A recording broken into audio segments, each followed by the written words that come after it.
Temos ouvido da chefe da empresa estatal mais grande, mais importante e mais poderosa do Brasil. E agora, isso nos dá uma entrada boa para este painel que vai enfocar o tema do papel, em diferentes formas, do papel do Estado na economia em Brasil. E vou começar falando com o professor Sérgio Lazzarini, do INSPER. Então, Sérgio, por favor.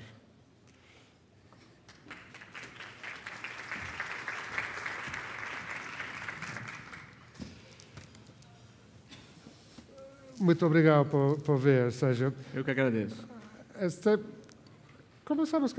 Gostaria de começar perguntando a você a sua reação ao que falou a senhora Graça sobre a forma em que o Estado brasileiro está encarando a tarefa de desenvolver os recursos do pré-sal e do petróleo em geral.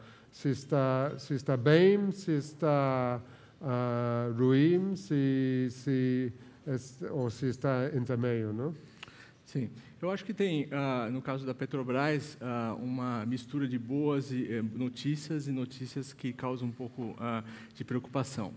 No caso de boas notícias, por exemplo, eu vejo a própria presença da presidente Graça Foster como uma pessoa extremamente conhecedora, técnica, e nós sabemos que, em termos de boas práticas de gestão de estatais, esse realmente é um aspecto fundamental.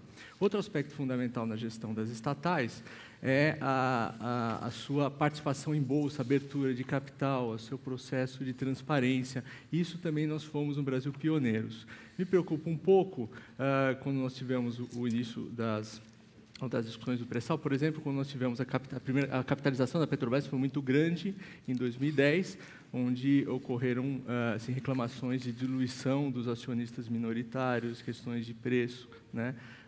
E mais recentemente, obviamente, a questão do preço da gasolina, que causa um problema de caixa para a empresa e certamente prejudica os minoritários. Então, eu acho que, nesse sentido, houve uma notícia não tão boa. Eu acho que uma boa prática também na gestão de estatais é cuidar também dos minoritários. Nós entendemos que as estatais têm objetivos além de lucro, elas têm um double bottom line, como nós falamos, elas têm que se preocupar em lucro, mas também em outros aspectos sociais do país, mas nós precisamos também atentar para esses aspectos. Sim, em Brasil, os estatais e o papel do Estado é muito mais sofisticado que a China ou coisas assim, não? Você tem escrito um paper que se chama Leviathan as a Minority Shareholder, não? Ou seja, o Leviatã no Estado, mas como acionista minoritário. Então, quais são as vantagens desse modelo brasileiro e quais são as desvantagens?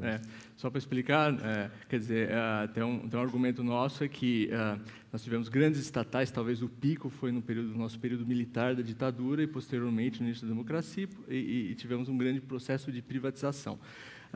Mas, contrário do que muitos dizem, não foi um processo de privatização onde se liberalizou tudo e nós movemos totalmente para o laissez-faire.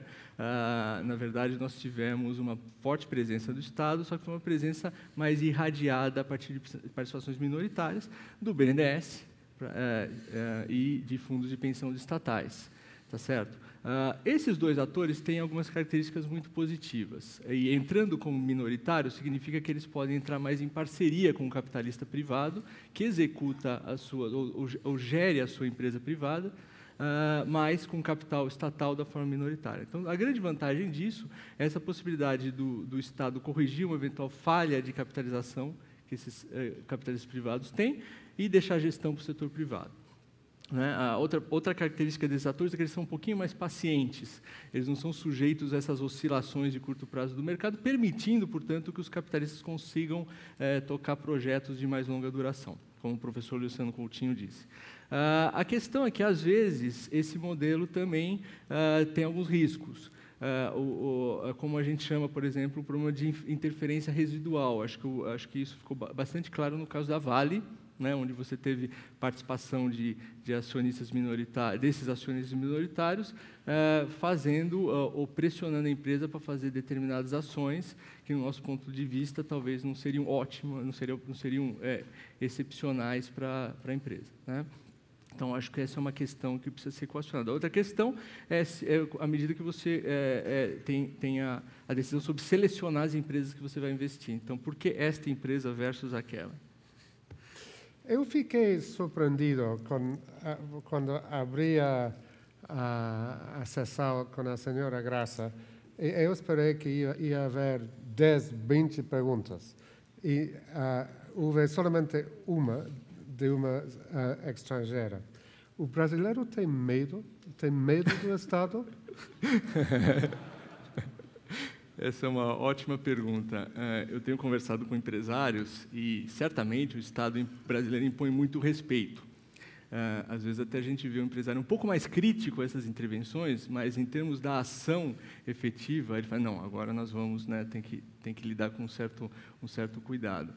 Então, certamente, o Estado brasileiro é muito forte, o Estado brasileiro ele tem presença disseminada em vários setores da economia, ele tem um poder regulatório muito forte, eu nem diria agências reguladoras, quer dizer, poder direto mesmo de intervenção, como nós estamos vendo agora, não só no setor de gasolina, mas também bancos, eletricidade, não é? Então, realmente vamos dizer da seguinte forma, é um ator que precisa ser muito bem examinado e muito bem trabalhado no dia a dia da empresa. E no governo Dilma, comparado com o governo Lula, é mais protecionista ou não? É simplesmente que as circunstâncias têm mudado? Ou é mais protecionista? Eu tenho a impressão que talvez nesse governo haja uma tentativa mais direta de intervenção em diversos setores do que antes. Havia uma certa, durante o primeiro mandato do governo Lula, havia uma certa preocupação de sinalizar que o governo não estaria fazendo medidas muito heterodoxas, até para você gerar um processo de confiança dos mercados. No segundo mandato do Lula, começaram a aumentar medidas mais protecionistas e de mais intervenção. No segundo mandato do Lula, na minha opinião, foi um pouco mais negociado, né, por esse Minority Leviathan também, quer dizer, o governo criando campeões nacionais, grandes firmas, fazendo fusões num setor aqui, num setor ali. Agora eu vejo um pouco mais de intervenção mais direta mesmo. Eu diria até que nós estamos mais reenfatizando um pouco mais o Majority Leviathan, né? O Leviatã majoritário mesmo nas grandes estatais. Mas no resto da economia, tem realmente uma volta da concepção da reserva de mercado? Às vezes, falando com funcionários brasileiros, eu recebo esta ideia que o mercado interno brasileiro é tão grande que temos que manter isso para nós. Não? Exatamente. Então, até, por exemplo, as zonas de exportação que nós criamos, que dão isenções tributárias para empresas que exportam, agora que antes a exigência era que as empresas deveriam exportar 80%, está se discutindo para reduzir a exigência de exportação, quer dizer, uma zona de exportação que não exporta muito. Então, quer dizer, há sim essa tendência, e eu acho que isso é um pouco perigoso.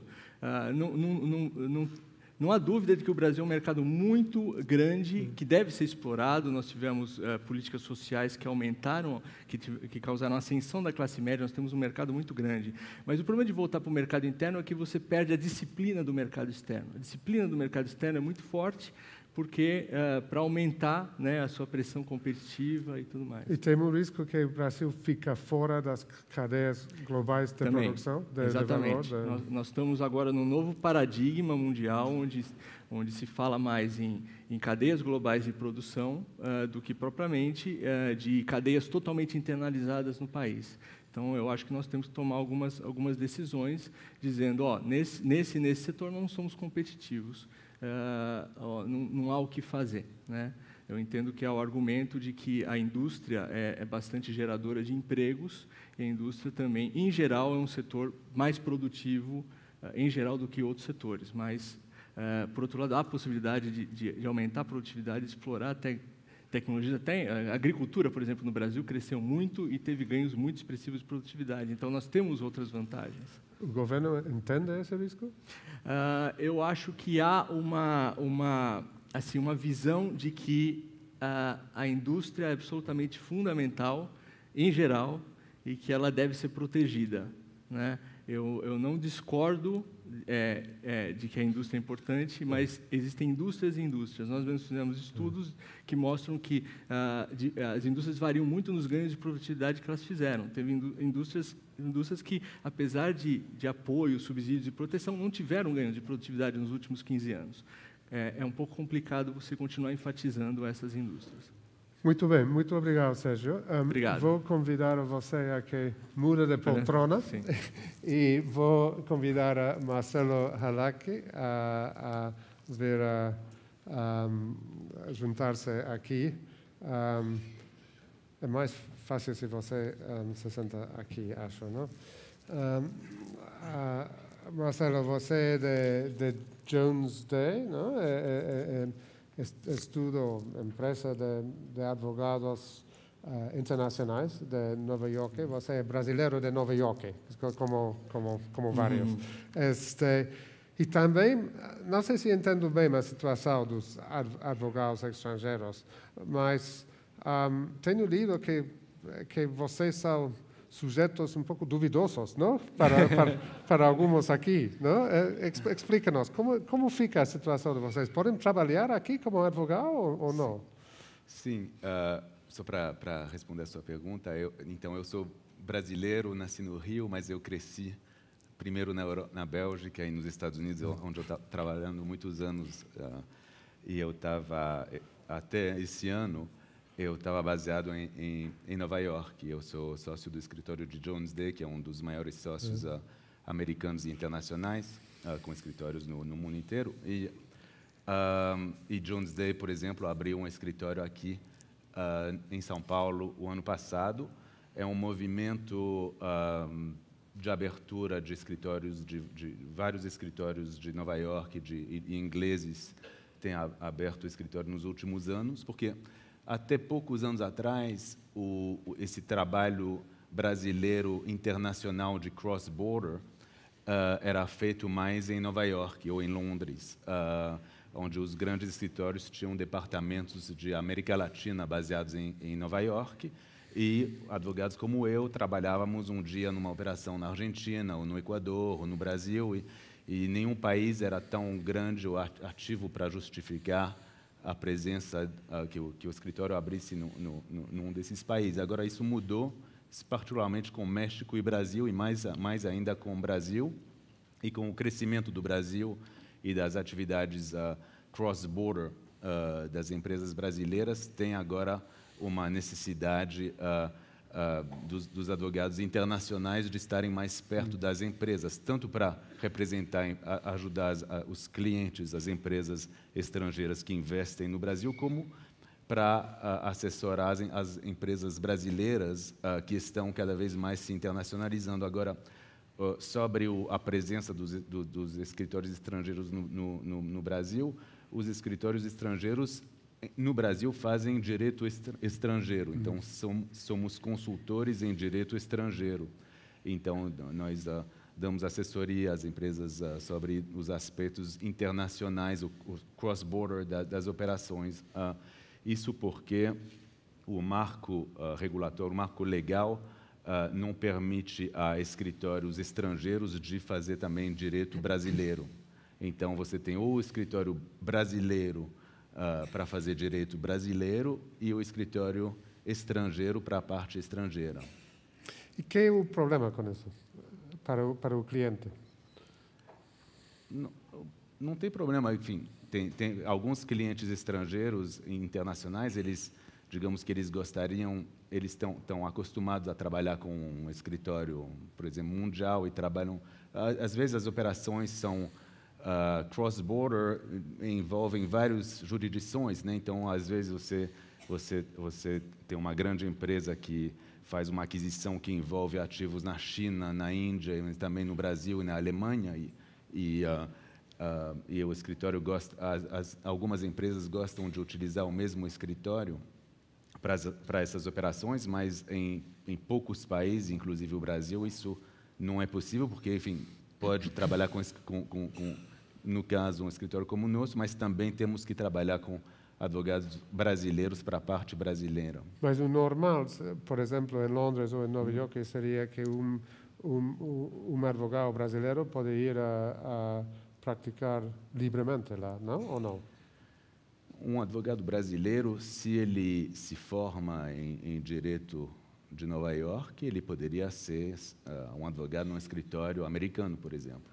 Então, aqui no Brasil, existe essa distinção que realmente ou você tem que, no momento, é uma coisa que é bastante controversa e discutida dentro da ordem dos advogados, ou você é um advogado estrangeiro num escritório estrangeiro fazendo direito estrangeiro, ou você é um advogado brasileiro fazendo direito brasileiro. É um pouco, para mim, pessoalmente, enfim, a minha opinião pessoal é que é um pouco uma limitação, digamos, particularmente para os advogados brasileiros, os jovens advogados brasileiros que poderiam, se não fosse essa limitação, eles poderiam fazer parte de escritórios mundiais e ter carreiras, sabe, no exterior, no Brasil e tudo isso, mas, enfim, isso acontece de fato porque o mercado jurídico brasileiro também se modernizou muito e os jovens advogados brasileiros também estão estudando muito fora,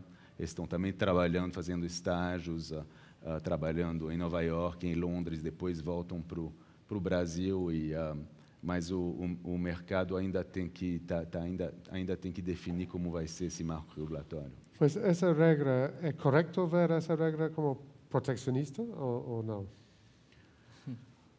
Eu não sei como é que você pode ver essa regra, mas digamos que uma das razões pela essa limitação é que realmente alguns escritórios brasileiros, particularmente os maiores, eles provavelmente estão contentes com esse status quo e eles provavelmente se preocupam que se as regras mudam, eles poderiam perder advogados para escritórios estrangeiros então eles provavelmente que é um dos motivos dessa. Não é porque nenhum advogado em nenhuma parte do mundo é barato, não é? Mas os advogados brasileiros, na minha experiência, não são baratos. Eles podem. O motivo desta resistência é, em parte, que tem uma renta botada lá nos FIIs deles? Não, eu acho que realmente os advogados de Nova York e de Londres não são mais baratos, geralmente, que os brasileiros. Não, eu acho que não é por aí. Eu acho que realmente tem excelentes advogados no Brasil e tem escritórios que são independentes e são já escritórios já institucionais, bem estabelecidos, que são bem reconhecidos no mercado e que atuam bem, e esses escritórios querem manter esse status quo, eles não querem, eu acho que se for liberar o mercado, os estrangeiros não podem fazer, não tem advogados brasileiros, não teriam que ter advogados brasileiros, ou os brasileiros teriam que ter advogados estrangeiros, se os brasileiros tivessem interesse em atuar em lei estrangeira, então teria que ter um pequeno shake-up, mas isso é uma controvérsia que preocupa alguns, mas a maioria dos advogados, tanto brasileiros como estrangeiros, não estão muito preocupados com isso e escritórios como o nosso, por exemplo, estamos bastante ocupados com as partes internacionais das operações brasileiras, que estão crescendo bastante. Muito bem, vamos deixar isso lá por enquanto e vou convidar a Ronaldo Lemos, que é diretor do Centro de Tecnologia e Sociedade da Fundação Getúlio Vargas. Bem-vindo, Ronaldo. Você é um campaigner, não? Um ativista por a liberdade de expressão no internet, não? E você acha que tem escrito que Brasil, neste aspecto, se tem destacado como uma posição bastante mais liberal que muitos outros países. Mas o mundo se surpreendeu um pouco a semana passada com a notícia de que houve uma ordem de detenção contra o chefe de Google Brasil por uma coisa lá no YouTube sobre um candidato municipal. Explica-nos como é isso, e não tem uma contradição nessas duas coisas? Olha, tem, só dizer um pouco, eu sou diretor de um centro de pesquisa avançado da Fundação Getúlio Vargas, que é o Centro de Tecnologia e Sociedade, e a nossa especialidade é em propriedade intelectual, direitos autorais e a questão de privacidade e as condições do direito brasileiro para promover a inovação. Então, o que a gente pensa tem muito a ver também com uma visão de longo prazo para criar condições para que haja maior empreendedorismo aqui no Brasil. O que aconteceu com o Google vai contrário a essa possibilidade de empreendedorismo, porque qual empresa no Brasil vai querer montar um serviço de internet hoje com o risco de ter o seu diretor jurídico preso por uma questão que tem a ver com liberdade de expressão? Então, isso gera o que a gente pode chamar de um chilling effect, um efeito desestimulante, um chilling effect. Desculpa a minha pronúncia mineira, como mineiro, meu sotaque em inglês é um pouco regionalizado aqui no Brasil. Mas, de qualquer forma... O Chile, Minas, é muito frio, não é? É muito... não é nem tanto, depende do lugar. Mas a questão principal é que isso desestimula não só a empresa estrangeira que quer abrir negócios de internet aqui no Brasil, mas desestimula também o próprio empreendedor brasileiro, porque o Google tem um departamento jurídico muito bem estruturado, com 20, 30 advogados, e ele está preparado para receber essas demandas judiciais e tratar delas. Já o empreendedor brasileiro que inventa um serviço novo na internet do país, não tem um departamento jurídico do tamanho do Google. Então, a chance é que na primeira confrontação judicial que ele vai enfrentar, ele se sinta desestimulado ou não vale a pena seguir em frente com aquele serviço. Então, de certa forma, essa situação caótica permite que empresas grandes, como o Google, o Facebook, naveguem o serviço de internet no Brasil, mas não permite que novos empreendedores, por exemplo, tratem de novos serviços justamente por esse risco de insegurança jurídica do sistema brasileiro de direito hoje. Não, tudo bem, mas o vídeo em YouTube, que na questão acusou um candidato lá em Mato Grosso do Sul de ser estimulador e instigante de aborto, bebadíssimo e ladrão, algo assim. Se nós publicamos isso em The Economist, nós terminamos no tribunal, tendo que defender que as asseverações são corretas, que temos evidência. Não é razoável que Google, que um publisher, entre outras coisas, tem que responder, ser responsável por isso, não? É claro que tem que haver uma responsabilização dos intermediários, mas essa responsabilização deve acontecer em casos muito específicos e muito bem delimitados. Porque o que acontece hoje é que, na ausência de lei, que é a situação que a gente tem hoje no Brasil, a gente tem um projeto de lei no Congresso, que é o Marco Civil da Internet, que era para ter sido votado no dia 19 de setembro, não foi. Sem lei, o que acontece é que cada juiz possui a discricionariedade para decidir o que pode ficar no ar ou não. Então, por exemplo, eu assisti esse vídeo que foi retirado do ar, é um vídeo pesado mesmo. Ele certamente envolve calúnia, eventualmente difamação, não sei, não conheço o candidato em questão, mas na mesma semana, um juiz também mandou que se tirasse aquele vídeo ofensivo a Maomé do ar, que é o vídeo que causou toda essa questão e controvérsia internacional. E, há 2 anos atrás, um outro juiz mandou que todo o YouTube fosse suspendido do ar no Brasil, por causa de um vídeo de uma modelo brasileira, Daniela Sicarelli, numa situação, vamos dizer assim, bastante casual, numa praia da Espanha, e um juiz decidiu que o YouTube inteiro deveria ser suspenso por conta de um direito privado, num lugar onde não havia nenhuma expectativa de privacidade, era uma praia pública. Então, o que está acontecendo hoje são decisões muito desencontradas, não existe um padrão, um standard de previsibilidade. E eu acho que isso atrapalha o empreendedorismo no Brasil, gera insegurança jurídica e gera um problema para a nossa ideia de liberdade de expressão. Então, explica um pouco como ficaria se se aprovasse o Marco Civil, como ficaria esse equilíbrio entre liberdade e responsabilidade de cumprir a lei. O que o Marco Civil diz é que o intermediário, seguindo inclusive a inspiração do modelo que acontece na Europa e nos Estados Unidos, não pode ser responsabilizado diretamente por conteúdos de terceiros. Ele só vai poder ser responsabilizado de conteúdos de terceiros se houver uma medida judicial que questione aquele conteúdo e, a partir daí, ele fica obrigado a fazer a remoção do conteúdo.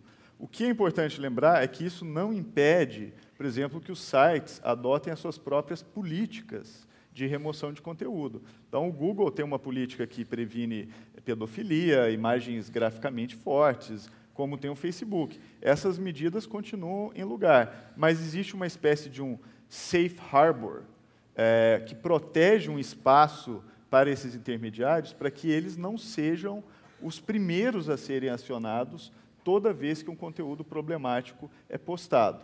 E é preciso lembrar também que a interpretação que a gente deveria dar à Constituição do Brasil é que, no caso de discursos considerados problemáticos, a resposta natural não é a remoção, a supressão daquele discurso, mas é mais discurso, mais respostas, mais canais e oportunidades para que aquele discurso se consolide e seja debatido no espaço público.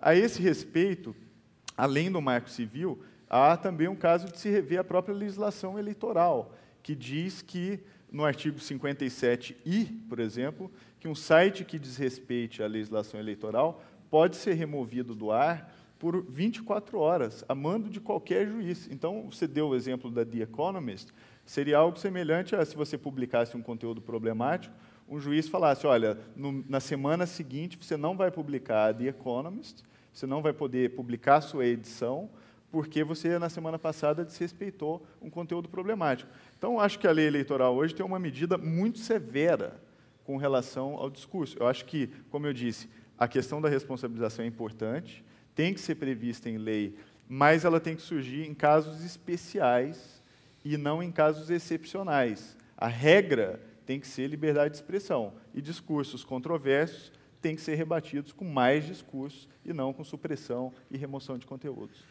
E você falou de que tem um problema de que o Google pode defender-se, mas a empresa pequena é muito mais difícil.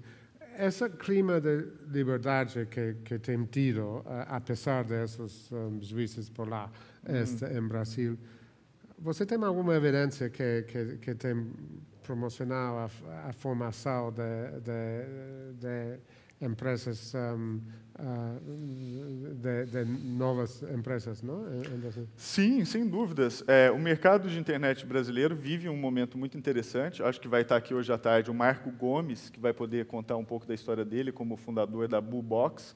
Mas existe hoje um vigor e um interesse de se criar novos empreendimentos aqui no Brasil. Então, por exemplo, mesmo modelos que já são consolidados fora do Brasil e que não têm correspondente aqui, os chamados clones. Então, por exemplo, empresas que já têm um modelo de locação compartilhada de apartamentos ou serviços de leilão, coisas que estão funcionando já em mercados fora do Brasil, estão com todo o interesse de se desenvolverem no Brasil. E a tendência é que esses serviços deem certo, porque a gente está tendo um progresso muito grande, por exemplo, no número de tablets no país. No ano passado, o Brasil tinha 200 mil tablets. Esse ano já são 5 milhões de tablets, isso num período de 2 anos. Apesar do fato de que se lê que o iPad em Brasil é o mais caro do mundo. É o mais caro do mundo. Esse é um outro problema, todo um universo de discussão sobre a Foxconn no Brasil, inclusive, que o preço final do produto fabricado no Brasil acaba sendo o mesmo preço do produto importado. Então, há uma reclamação do consumidor brasileiro de que o acesso a esses produtos, por exemplo, no topo da pirâmide de consumo, como Apple, Samsung, são muito caros. Mas desses tablets que eu mencionei, desses 5 milhões, o que acontece, curiosamente, é que empresas chinesas que fazem marcas pouco conhecidas do público, são tablets que custam, às vezes, $200, $130. Tem alguns na China sendo vendidos a $25. Então, o que está acontecendo é que essas empresas pensam esses produtos não para o topo da pirâmide de consumo, mas para o consumidor de baixa renda que está numa favela brasileira ou numa área mais carente e que não tem condições de comprar um produto da Apple. E estão chegando? Estão chegando. São cerca de 50% dos tablets que foram vendidos no último ano são de custo de menos de $1.000, de R$1.000, desculpa. Chegam para o Paraguai, não? Chegam das mais diversas formas. Uma grande parte chega no mercado, eu imagino, sem os trâmites de pagar impostos, etc., mas existem muitos empresários no Brasil hoje importando esses produtos legalmente, e como o custo originário desses produtos na China é efetivamente muito barato, a gente está falando de $50, $100 por um tablet que roda um sistema operacional livre, são marcas totalmente desconhecidas. Então, não espere um iPad, não espere um Samsung Galaxy. Mas, para aquele entrante no mercado que está fazendo a sua primeira compra, às vezes é uma pessoa que nunca teve nenhum PC, mas ele está comprando já o tablet direto. Então, até lembra a situação do celular com a telefonia fixa no Brasil. A maioria das pessoas no país comprou um celular antes de ter telefonia fixa. E hoje, no Brasil, a gente está vendo um momento que tem muita gente comprando um tablet muito antes de ter tido um PC na sua vida. Bom, muito interessante. Já vamos abrir isto um pouco a vocês, se tem tempo para algumas perguntas. Temos abarcado vários temas, mas todo vinculado, de alguma forma, ao papel do Estado e à regulação na economia. Então, Ronaldo, você mencionou que tem reclamação do consumidor brasileiro enquanto ao preço dos tablets dos californianos, nos chinos. Se houve em Brasil o voz do consumidor, o voz do produtor é muito ouvido, é muito organizado. Se ouve o voz do consumidor? Olha, está se ouvindo mais. Eu acho que ainda falta no Brasil uma cultura de consumo mais forte, especialmente, por exemplo, trazendo uma oportunidade para quem pensa, por exemplo, aplicativos de comparação de preço ou aplicativos que trazem a informação para o lado do consumidor, inclusive aplicativos que tratam de questões financeiras. Eu acho que isso é um mercado que os poucos aplicativos que entraram nessa área, como, por exemplo, a febre das compras coletivas no Brasil, tudo que traz empoderamento ao consumidor brasileiro, eu acho que tem um potencial, especialmente quando casado com a questão da tecnologia. Ontem mesmo, nos jornais, havia uma discussão sobre o fato de que os preços no varejo aqui no Brasil já trazem juros embutidos. Então, o consumidor brasileiro está acostumado a ir lá, quanto que custa tal coisa? A gente divide em 10 prestações. Só que se ele pagar à vista, às vezes o preço é o mesmo. Então, ele está pagando à vista e já está pagando o juro das 10 prestações. Então, essa cultura de consumo, a gente ainda está na infância dela. Eu acho que existe um potencial extraordinário para quem desenvolver essa cultura de consumo e mostrar que um tablet no Brasil custa R$ 1.800, mas a pessoa que viaja traz um tablet por $399 ou menos. Então, eu acho que a gente está nos primeiros passos de reforçar a cultura de consumo no Brasil. O mais que você conseguir cruzar isso com ferramentas tecnológicas, mais promissor isso vai ser. Sérgio, eu li faz pouco no Valor Econômico ensaio de André Lara Resende, que escreveu que o economista a ser reestudado para entender os rumos atuais do capitalismo é Joseph Schumpeter, o economista austriaco de faz século que dá o nome à nossa coluna em The Economist sobre management e negócio e business. E Schumpeter foi o pai do conceito da destruição criativa como o motor básico do capitalismo. Brasil tem alergia a esse conceito? Eu acho que esse é um processo fundamental para a economia, certamente. Vou dar um exemplo. Em Singapura, quando houve a crise financeira, eles começaram a recrutar pessoas do setor financeiro para dar aula em escolas públicas. Isso é uma destruição.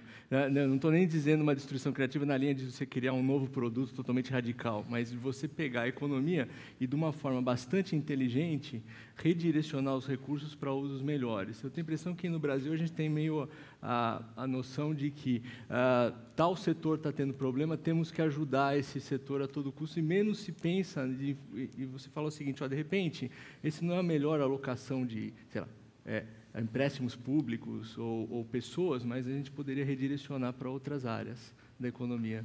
Então, eu concordo que a gente precisa pensar um pouco mais nessa linha de redirecionar, de destruir criativamente e realocar os recursos de uma forma mais eficiente.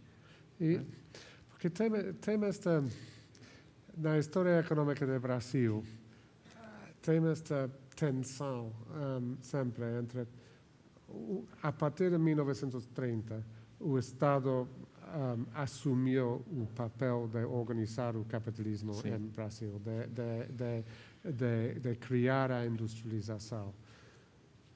Como o argumento de que se o Estado não faz isso, ninguém faz. Tudo bem. Mas essa forma de pensar acho que todavia ainda está muito presente em Brasil. Sim. E é uma situação de ovo e galinha, não é? Mas a pergunta é que não é uma pergunta legítima da parte dos funcionários que creem que esse ainda deve ser o papel do Estado, que ao empresário brasileiro lhe falta ambição? Não diria que falta ambição. Eu acho que nós precisamos dar uns incentivos um pouco mais corretos, porque eu não vejo problema nenhum o Estado estar presente, vamos colocar da seguinte forma, e se a gente pensar em Estados Unidos, eu acho que um Facebook não existiria hoje se os Estados Unidos tivessem investido em tecnologias de computação militares, né, e nenhuma Apple, sem dúvida nenhuma. Então, o Estado, eu acho, tem um papel importante. Você precisa fazer incentivos. O nosso vizinho Chile, por exemplo, vou dar um exemplo. O que você faz? Você tem fundos que o governo passa para empreendedores, mas esses fundos são escalonados. Então, o empreendedor recebe, não sei, $20 mil e ele vai receber mais aportes à medida que ele começar a bater certas metas. Por exemplo, um aumento de 50% das receitas em 6 meses, coisa assim, né? Estamos falando de empresas de alta aceleração. Então, a gente precisa pensar um pouco mais, eu acho que nessa linha também de incentivos, gerar os incentivos corretos, porque, senão, se você coloca apenas intervenção governamental, o incentivo que você está dando é para aumentar a compra de passagens para Brasília, essencialmente isso, né? Então, você tem que dar incentivos para que se gere atividades produtivas, né? Tenho uma última oportunidade para fazer uma pergunta. Já temos muitas perguntas e pouco tempo. Bom dia. Paulo Rezende, Valor Investimentos. Pergunta para o Sérgio a respeito das empresas estatais, sejam elas de controle majoritário do governo ou não, como elas competem na atuação do governo vis-à-vis as agências reguladoras? Vamos tomar a outra pergunta também, para que está perto lá. Rafael Salmi, Arrow Electronics. One of the biggest challenges of Brazil is custo do Brasil, but one of the root causes for that is the complexity of doing business, lack of productivity issues, and also related to the legal risk, labor, tax, etc.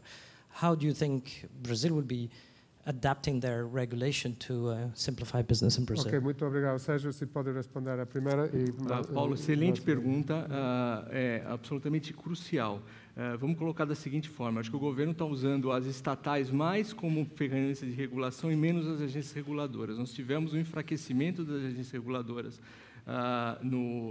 durante o governo Lula, né? Não que em FHC eu diria que estava tudo excelente, mas eu acho que se deveria ter feito uma tendência de reforço, ocorreu o contrário, e as agências reguladoras estão aí para isso, para regular. O que está sendo feito agora é uma regulação industrial um pouco fora das agências reguladoras. Eu acho que o risco disso é que você cria um precedente do governo em exercício usar as estatais para fins políticos. Eu acho que até o governo atual tem boas intenções de controlar a inflação e tem uma preocupação tecnocrática, mas você precisa, em qualquer ambiente, em qualquer país, o que se chama de checks and balances. Você precisa de várias áreas fortes institucionalmente para evitar com que um governo aproprie desses recursos. O governo atual pode estar fazendo com boas intenções, mas não sabe que governo nós vamos ter no futuro e se isso vai ser usado para intenções não tão nobres. Marcelo, o custo do Brasil e a legislação laboral. Eu acho que se falou muito já nos outros painéis sobre o custo do Brasil. Acho que realmente parece que realmente está tendo mais ou mais um consenso. Já se fala sobre isso há anos, mas eu acho que talvez até com a economia que está um pouco andando menos, e realmente agora parece que está tendo uma maior conscientização sobre a importância de realmente atacar esse custo do Brasil a vários níveis, mas no que se refere à legislação, houve já vários progressos, no sentido que tem a legislação de mercado de capitais, ou de sociedades anônimas brasileiras, os novos marcos regulatórios melhoraram bastante, tem a arbitragem internacional que está sendo muito mais, ou arbitragem reconhecida em vez de chegar aos tribunais, mas tem enormes progressos para serem feitos na desburocratização, que é no tempo que se demora para criar empresas, que é totalmente absurdo em padrões internacionais, obviamente o sistema tributário, que todo mundo sabe que é tão complexo e que tem que ser reformado, e no ambiente trabalhista também a legislação trabalhista assusta qualquer investidor estrangeiro. Os investidores estrangeiros, quando eles chegam no Brasil e que eles fazem uma due diligence sobre a empresa, quando eles nunca têm ainda, quando é o primeiro investimento no Brasil que eles fazem, a primeira coisa que eles se realmente ficam assustados é sobre o passivo trabalhista e os riscos trabalhistas e tributários, e é fundamental, é uma das coisas mais fundamentais para o Brasil, de conseguir diminuir esse custo do Brasil e racionalizar e se tornar mais eficiente nesses departamentos. Muito obrigado. Então, vamos deixar isto lá. A conclusão que tiro é que não tem reserva de mercado de ideias em Brasil, felizmente. Então, muito obrigado às três panelistas. Não? Obrigado.